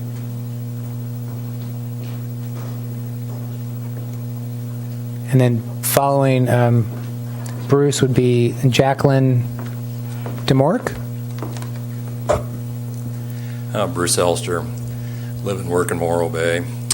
We have a structural civil engineering practice here. We work throughout the state of California, largely in the area of nearshore and subsea structures and sites. In reading the letter from Mr. Carl, I was not impressed with the threatening tone. It's been my experience that the coastal staff has absolutely zero interest in cost. They're not interested in economic impacts. They're really only interested in checking off their box. So, having said that, I would like to say as well that you have a hard choice to make. You represent the entire city. There are going to be people that are not going to be happy with the decisions that you make. Some neighbors may be upset and may take legal action, but you have another 10,000 plus people to represent, and the entire city is going to be paying for whatever decision that you do make. I did take a brief look at the executive summary of costs that were made. They appear to be executive, and I'm having a difficult time separating out the costs for the conveyance of the effluent to and from the South Bay site. Those costs appear to be so close to the lower elevation sites at Rigetti that something doesn't seem to be quite right. And I think that the costs need to be fleshed out a little further so that we can understand what they are. And I think as well that we should be looking towards a project that the entire community can at least swallow in terms of cost. And I encourage you to think of a site that would be east of Highway 1, and I prefer the Rigetti site were I to have one. Thank you. Thanks, Bruce. Jacqueline DeMork? Jacqueline? Donna Burke? Are you... Jacqueline? Yes. Okay, thank you. Marie. Okay, sorry Good about that. evening, City Council. Can you pull the mic down, please? Good Thank evening, you. City Council. Thank you. And Mayor Irons. As a longtime resident of Morro Bay Nutmeg Avenue, I'm strongly opposed to the location and proposed destruction of the historic agriculture zoned Rigetti Ranch to be used as a sewer plant. There are many negative issues, such as the destruction of a sensitive environmental zone. The Rigetti Ranch has 2 blue line streams as well as an active spring. Also, the Nutmeg Ridgeline is immediately adjacent to and dependent upon the stability of the land at the Rigetti property. In addition to being unstable, it sits directly on an earthquake fault line that runs along Nutmeg Avenue and down into Rigetti, and then further on to Rancho Colina. We're also talking about the destruction of the gateway into our city and the destruction of prime neighborhood viewshed, causing losses to real estate values. Noise, traffic issues, and also having a construction zone for years in our backyards, and unknown environmental hazards. I urge the council to strongly consider retrofitting our current sewer plant site. I would hate to wake up and see a cyclone fence in my backyard. That is not what I would call a good neighbor. Thank you very much, council. Thank you. Donna Burke. And then Diane Plan. Dear Honorable Mayor Irons and Morro Bay City Council members, my name is Donna Burke and I'm a resident of Nutmeg and Morro Bay. I am here again tonight because I strongly oppose the Rigetti location for the WRF. It is incompatible to have an industrial site in such close proximity to an existing neighborhood that has 424 homes within 2,000 feet. On top of noise, light pollution, odor, property devaluation, visual and traffic problems, there are toxic pollution safety hazards at WRFs. Please refer to the PowerPoint I presented at a City Council meeting in March of 2016 and a letter I sent you on April 29th, 2016 for details on many WRFs that have exploded in the last several years, including one locally at Santa Paula due to the methane and other flammable gases they produce. It is certainly not safe to have an industrial WRF so close to our residential homes. In addition, the city's other future goals, which could include a courtyard, solar field, administrative building, desalination plant, etc., do not belong right next to a residential neighborhood. Furthermore, many people are against the Rigetti location, so inevitably there will be lawsuits which will delay the project and cost the city money to battle. the WRF-CAC voted before 6-3 to not build the WRF at the Rigetti location. The Rigetti location is too close to the existing neighborhood and not compatible. I urge you to not build the WRF at the Rigetti location. Thank you. Diane Playon, please. And then Thomas Kessler. Thomas? Hi, I'm Diane Playon from North Morro Bay. Hello, Mayor and City Council.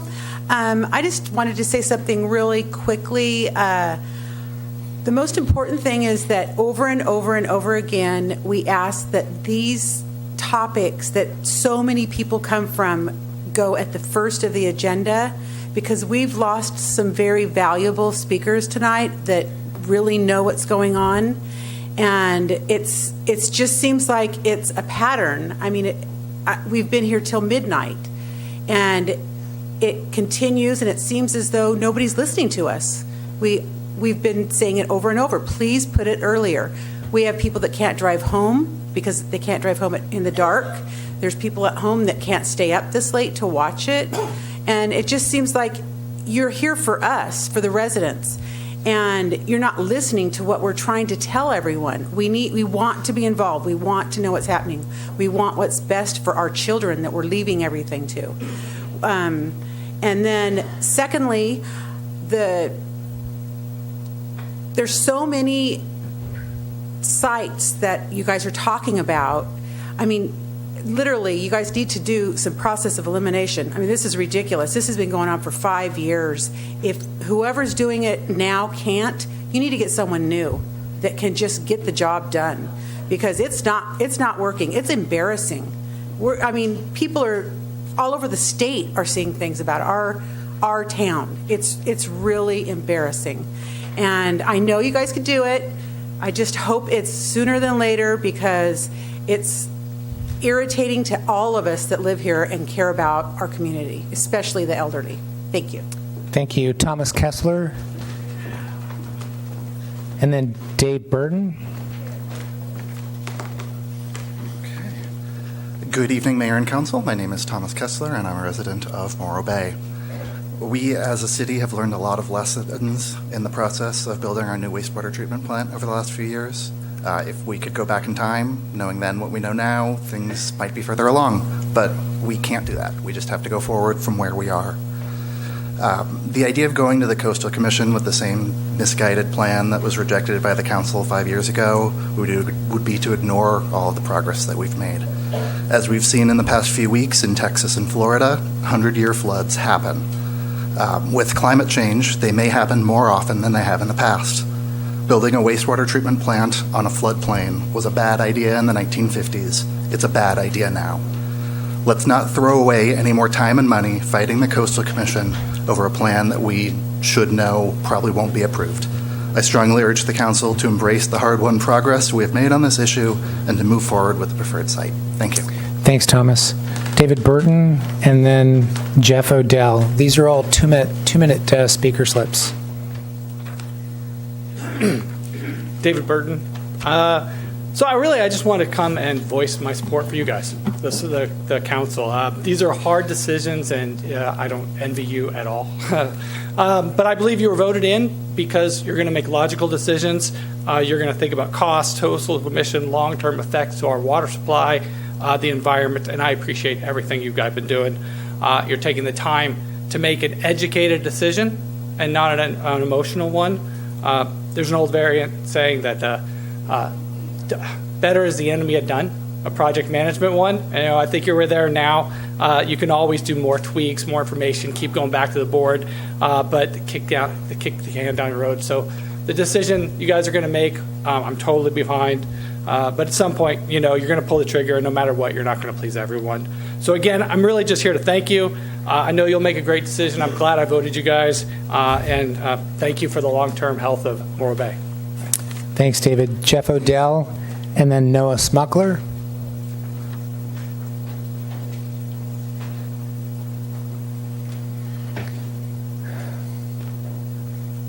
Good evening. I'm Jeff Odell. I've lived here 47 years, and I have a little story to tell you from, I worked in a boatyard in 1978, 1979 here in town. And when I was performing my duties one beautiful Saturday afternoon, there was a yacht that was up on the ways. And two gentlemen were up there putzing around doing a Saturday job on their yacht. And I remember one of them said with a boisterous voice, "I really look forward to the day that the water bills in Morro Bay are $100. That will get the riffraff out of town." And considering that I was the guy that operated the crane and blocked the boat and was wallowing in barnacles and mud and even eelgrass, because we had it back then, I took it as those gentlemen were speaking about me. So I can say 39 years later, in one way I can look at it as I've done pretty good because I'm still here. It's just my most sincere wish that I can thank you all at some point in time for directing this city away from what I consider an elitist form of social engineering. And I hope that you succeed. Otherwise, I'll have to find it in my heart and soul to forgive you for not being what I wanted you to be. So, good luck. Thank you. Thanks, Jeff. Noah Smuckler.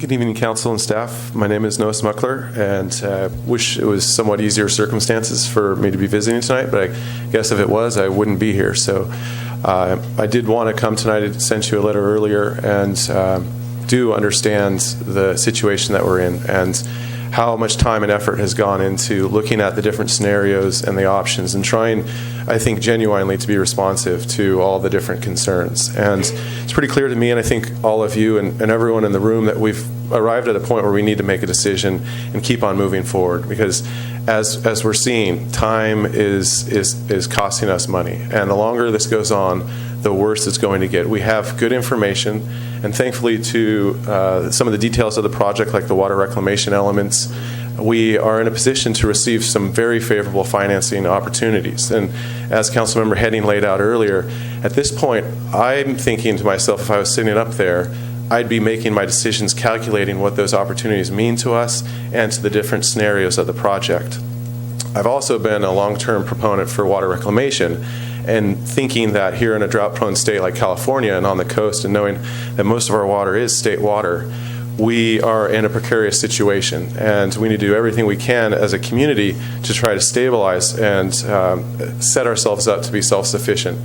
Thankfully, our water, our desal system is getting back online thanks to a lot of hard work, but it doesn't supply us with enough. And if it comes down to state water versus a local reclamation system, I'll take that local reclamation system at any time. And based on the funding that we're in position to receive through these loans, because of the strong reclamation component, that's practically paying for itself. And I know the affordability of this is going to be hard for everyone, but I think the bigger risk is either delaying on the decision or trying to fight coastal on the eastern side or the western side of the highway and continuing this long process. So I encourage you to expedite this and make a decision that helps to relieve the affordability and cost as quickly as possible. Thank you.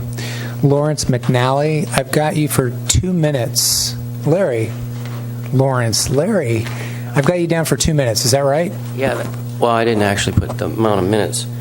I've been watching the sewer thing happen for a long time. I think 3 issues are blazing in my head. I'd like to pick up where Ia and Marla maybe left off. It's kind of hard. Financially, I think the federal government is ready to dump trillions of dollars into infrastructure projects. So I don't have any concern with interest rates screwing up the cost of this thing. And as far as the cost, that's the main issue, I think, with everybody in this room. And I've been supporting the original site or near it since the beginning. You've got a whole industrial site that's just the ground's already tore up. That's the cheapest place to do it. You know, just use what's already there. That's the capital cost. I've just described the financial situation with the interest rates. The operating costs were just like Ia left off. I don't see how you can not consider more pump stations and farther distances are not going to cause electricity and maintenance is going to be much more than further afield. As much as I like the other sites, don't get me wrong, all the other sites have some positive aspects. But as far as cost, capital, financial, and operating cost, by far, what's close to the existing facility is fine. I'm not worried about a tsunami or a 1,000-year flood, or even 500 years from now, even though the carbon footprint on saving the electricity rates alone, everybody in this room can agree that we got to lower the carbon footprint. And if we use less electricity to pump millions of tons of sewage around, that's going to benefit the whole world. So, you know, fighting our Native American friends and cultural problems in the Coastal Commission, yeah, that's going to be an issue. But I think those are the least of our battles. And we got to keep the costs down, because that's what everybody's really frightened about. You know, you batting around $200 million, you can build a sewer that nobody will see or hear. They do it in cities all over America. You walk right by a sewer, you don't smell it, you don't hear it, you don't see it. Larry, I set the time for 2, and I'm just, Okay. it wasn't selected, but I just want to... Thank you for my, that's just my 2 cents. Okay. Okay, thank you. Appreciate it. Thanks, Larry. So, Kirby Kirby. Is there Kirby McCants? No? Okay, we're moving on to 3-minute public speaker slips. We're coming up on 9 o'clock. We probably got, I don't know how many speaker slips here, but we're into at least another hour and a half or more of public comment. So we could take a 5-minute recess and get some water, stand up, stretch our legs a little bit, and come back and get ready to go.